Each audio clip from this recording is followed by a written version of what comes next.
राधे राधे दोस्तों, मैं आज आपको कार्तिक मास महात्म्य अध्याय 15वां सुनाने जा रही हूँ।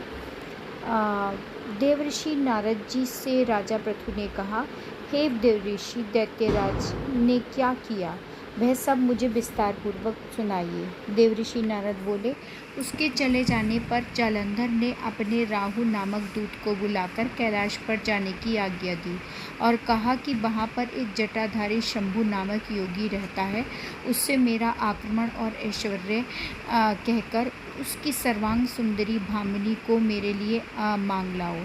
तब उसे वचनों को सुनकर वह दूत शिव के स्थान पर पहुंचा, परंतु नदी ने उसे सभा के भीतर नहीं जाने दिया, किंतु वह अपनी उग्रता से शिव की सभा में चला गया और शिव के आगे बैठकर उनकी आज्ञा ले वह सब संदेश कह सुनाया जो कि दैत्यराज ने कहा था।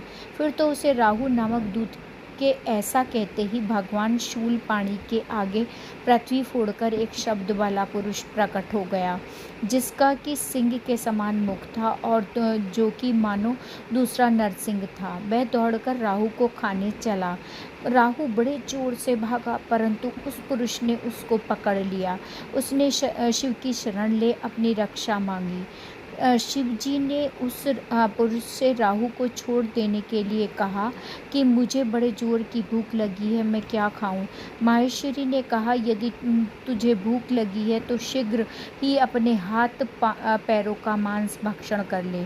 शिव जी की आज्ञा से वह पुरुष शीघ्र ही अपने हाथों और पैरों का मांस भक्षण कर गया।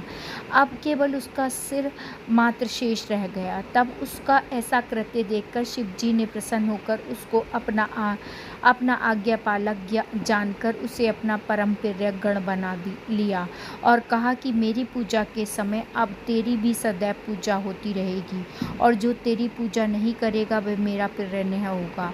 शिव जी से ऐसा वर पाकर उस पुरुष को बड़ी प्रसन्नता हुई।